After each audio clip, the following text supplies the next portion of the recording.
Breaking news చూస్తున్నాం. AICC secretary KC Venugopal కాసేపట్లో హైదరాబాద్ కు రానున్నారు. సాయంత్రం 7 గంటలకు ఆయన టీ కాంగ్రెస్ ముఖ్య నేతలతో భేటీ కానున్నారు. ఇక ఏఐసీసీ ఇన్ఛార్జి దీపాదాస్ నుంచి డిప్యూటీ సీఎం బట్టి విక్రమార్క ఇతర నేతలతో భేటీ కానున్నారు. పెండింగ్ లో ఉన్న 3 స్థానాలకు అభ్యర్థులపై చర్చించనున్నారు. ఎన్నికల ప్రచారంపై రాష్ట్ర నేతలకు దిశానిర్దేశం చేయనున్నారు కేసీ వేణుగోపాల్.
బ్రేకింగ్ న్యూస్ చూస్తున్నాం. ఏఐసీసీ సెక్రటరీ కేసీ వేణుగోపాల్ కాసేపట్లో హైదరాబాద్ కు రానున్నారు. సాయంత్రం 7 గంటలకు ఆయన టీ కాంగ్రెస్ ముఖ్య నేతలతో భేటీ కానున్నారు. ఈ భేటీలో ఏఐసీసీ ఇన్ఛార్జి దీపాదాస్ నుంచి డిప్యూటీ సీఎం బట్టి విక్రమార్క ఇతర ముఖ్య నేతలు భేటీ కానున్నారు. పెండింగ్ లో ఉన్న 3 స్థానాలకు అభ్యర్థులపై చర్చించనున్నారు. ఎన్నికల ప్రచారంపై రాష్ట్ర నేతలకు దిశానిర్దేశం చేయనున్నారు కేసీ వేణుగోపాల్. దీనిపై మరింత సమాచారం మా ప్రతినిధి హరీష్ అందిస్తారు. హరీష్, చెప్పండి, అప్డేట్స్ ఏంటి? Thank you Varun. మరికాసేపట్లో AICC secretary KC Venugopal Novotel హోటల్లో కూడా కీలక సమావేశాన్ని నిర్వహించబోతున్నారు. మరికాసేపట్లో శంషాబాద్ ఎయిర్పోర్ట్ చేరుకుంటారు. అక్కడి నుంచి నేరుగా కూడా నోవాటెల్ శంషాబాద్ లోని నోవాటెల్ హోటల్ చేరుకుంటారు. ఇప్పటికే ఆ నోవాటెల్ కి సంబంధించి ఆ హోటల్ కి ఉప ముఖ్యమంత్రి బట్టి విక్రమార్క, సీఎం రేవంత్ రెడ్డి, మంత్రులు ఏదైతే ఇప్పటికి ప్రకటించిన 14 సెగ్మెంట్లకు సంబంధించి కూడా అభ్యర్థులు చేరుకుంటున్న నేపథ్యం కనిపిస్తుంది. ఇక ప్రధానంగా ఎన్నికలకు సంబంధించి లోక్సభ ఎన్నికలకు సంబంధించి ఇప్పుడు ఏఐసీసీ అన్ని రాష్ట్రాల పైన కూడా ఫోకస్ చేసింది. అన్ని రాష్ట్రాలకు సంబంధించి కూడా అక్కడ కీలక సమావేశాలు నిర్వహిస్తున్న నేపథ్యం కనిపిస్తుంది. ఇక ప్రధానంగా తెలంగాణకు సంబంధించి కూడా ఇప్పుడు రాష్ట్రంలో కాంగ్రెస్ పార్టీ అధికారంలో ఉంది కాబట్టి ఇప్పుడు లోక్సభకు సంబంధించి కూడా స్పెషల్ ఫోకస్ పెట్టే నేపథ్యం కావచ్చు. ఇప్పుడు ఇప్పటికే 14 సెగ్మెంట్లకు సంబంధించి కూడా అభ్యర్థులను ప్రకటించింది. ఏఐసీసీకి సంబంధించి కూడా మేనిఫెస్టోను కూడా తెలంగాణ వేదిక కూడా విడుదల చేసిన నేపథ్యం కావచ్చు. ఇక మొత్తంగా ఇప్పుడు లోక్సభ స్థానాలకు సంబంధించి కూడా ఏ విధంగా ఎదుర్కోవాలి, ఎలాంటి ప్రచార రాష్ట్రాలు మలుచుకోవాలి, ఇక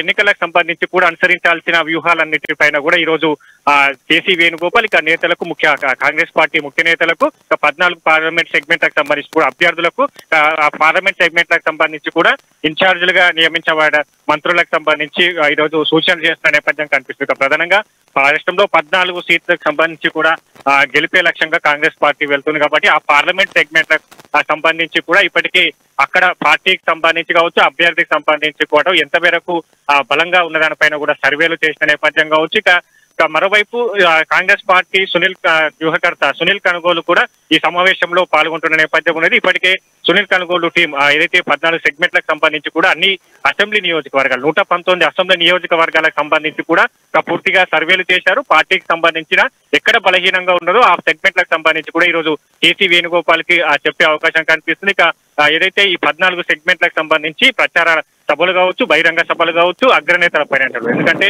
ఇప్పటికే కాంగ్రెస్ పార్టీ సంబంధించి కావచ్చు ప్రచారాలను ముమ్మరం చేయాలని భావిస్తున్న నేపథ్యంలో ఈ నెల 21వ తేదీన కూడా భువనగిరికి సంబంధించి కూడా బహిరంగ సభ ఉండబోతుంది. అదే రోజు అక్కడ పార్లమెంట్ అభ్యర్థి చామల కిరణ్ కుమార్ రెడ్డి అక్కడ నామినేషన్ దాఖలు చేస్తారు. అక్కడ ఆ బహిరంగ సభను కూడా నిర్వహించబోతున్న నేపథ్యం కావచ్చు. ఇక ప్రియాంక గాంధీని ఆహ్వానిస్తున్న ఆ నేపథ్యం కనిపిస్తుంది. ఇక మరోవైపు వచ్చే మే మొదటి వారంలో నల్గొండ చౌటుప్పలు అలాగే మిర్యాలగూడ సంబంధించి కూడా బహిరంగ సభలు ఉండబోతున్నాయి. ఇక ఈ నెల అంటే 21 నుంచి కూడా వరుసగా బహిరంగ సభలు ఉండబోతున్న నేపథ్యం కావచ్చు. ఇక అగ్రనేతల పర్యటనలు ఎక్కడెక్కడ అగ్రనేతలు పర్యటన చేయాలి, ఎక్కడెక్కడ బహిరంగ సభలో పాల్గొనే దానిపైన కూడా ఈ రోజు ఆ ముఖ్య నేతలతో కూడా కేసీ వేణుగోపాల్ చర్చిస్తారు. ఇక మరోవైపు సీఎం రేవంత్ రెడ్డికి సంబంధించి రోడ్ షోలు కావచ్చు, రేవంత్ రెడ్డికి సంబంధించి ఏ సెగ్మెంట్లకు ప్రచారాలు బహిరంగ సభలో పాల్గొనాలపైన కూడా ఈ రోజు చర్చించే అవకాశం కనిపిస్తుంది. ఇంకా మిగిలిన 3 సెగ్మెంట్లకు సంబంధించి హైదరాబాద్, కరీంనగర్, ఖమ్మం సెగ్మెంట్ లో ప్రధానంగా పూర్తి నెలకొన్న ఈ సెగ్మెంట్లకు సంబంధించి కూడా ఒక క్లారిటీ వచ్చే అవకాశం కనిపిస్తుంది. ఇక ఖమ్మం సెగ్మెంట్ కి సంబంధించి కూడా ముఖ్యమంత్రి బట్టి విక్రమార్క కావచ్చు, మంత్రి పొంగులేటి శ్రీనివాస్ రెడ్డి కుటుంబ సభ్యులు అక్కడ టికెట్ ఆశిస్తున్నారు. ఇక మరోవైపు కరీంనగర్ సంబంధించి కూడా ప్రవీణ్ రెడ్డి అలాగే వెల్చల రాజేందర్ రావు ఇద్దరి మధ్య కూడా ప్రధానమైన ఆ పోటీ నెలకొన్నది. ఇక హైదరాబాద్ సెగ్మెంట్ కి సంబంధించి కూడా సమీరుల్లా ఖాన్ పేరు కూడా తెర మీదకి వస్తున్నది. ఇక మైనార్టీ మహిళా నేత షాన్వాజ్ తబుసుం పేరు తెర మీదకి వస్తున్న నేపథ్యం కాబట్టి ఇప్పుడు ఈ 3 సెగ్మెంట్లకు సంబంధించి కూడా గత అంటే పలు దఫాలుగా కూడా సిఈసి భేటీ జరిగింది. ఆ భేటీలో ఈ 3 సెగ్మెంట్లకు సంబంధించి కూడా ఏకాభిప్రాయం కుదరట్లేదు. ఇక మొత్తంగా ఈ రోజు ఆ ముఖ్య నేతలు కావచ్చు ఇక అందరితో చర్చించిన తర్వాత కేసీ వేణుగోపాల్ సంబంధించి ఈ 3 సెగ్మెంట్ల పైన కూడా క్లారిటీ ఇచ్చే అవకాశం ఉంది. ఎందుకంటే ఇప్పటికే ఆ 14 సెగ్మెంట్లను ప్రకటించారు. ఇక బీఆర్ఎస్ బీజేపీకి సంబంధించి కూడా ప్రచారాలను ముమ్మరం చేస్తున్నాయి. ఇక కాంగ్రెస్ పార్టీకి సంబంధించి ఈ 3 సెగ్మెంట్లను ప్రకటించాలి. 18వ తేదీ నామినేషన్ ప్రక్రియ కొనసాగుతుంది కాబట్టి అంతలోపే ఈ సెగ్మెంట్లకు సంబంధించి కూడా ప్రకటించే అవకాశం కనిపిస్తుంది. ఇక ప్రధానంగా ఏదైతే సామాజిక సమీకరణల దృష్ట్యా కూడా ఈ పార్లమెంట్ ఈ 3 సెగ్మెంట్లకు పెండింగ్ లో పడ్డట్టు తెలుసు. ఎందుకంటే బీసీ సామాజిక వర్గం కావచ్చు, ఇక కమ్మ సామాజిక వర్గానికి సంబంధించి కూడా టికెట్లు కేటాయించాలని కూడా అంశం పైన కూడా లేవనెత్తిన నేపథ్యం కావచ్చు. ఈ సెగ్మెంట్ల పైన కూడా ఈ రోజు ఒక క్లారిటీ వచ్చే అవకాశం అయితే ఉన్నది. ఇక మొత్తంగా ఈ 14 సెగ్మెంట్లలో కాంగ్రెస్ పార్టీ గెలిపే లక్ష్యంగా వెళ్తుంది కాబట్టి ఇక ప్రధానంగా ఈ రోజు కీలక సూచనలు కేసీ వేణుగోపాల్ చేయబోతున్నారు. ఇక 14 సెగ్మెంట్లకు సంబంధించి అభ్యర్థులు ఏ అంశాలు ప్రజల్లోకి చేరువేయాలి, ఏ అంశాలు బహిరంగ సభలో మాట్లాడాలి. ఇక పూర్తిగా ఇప్పటికే కాంగ్రెస్ పార్టీకి సంబంధించి ఏఐసీసీ మేనిఫెస్టో ఇచ్చింది.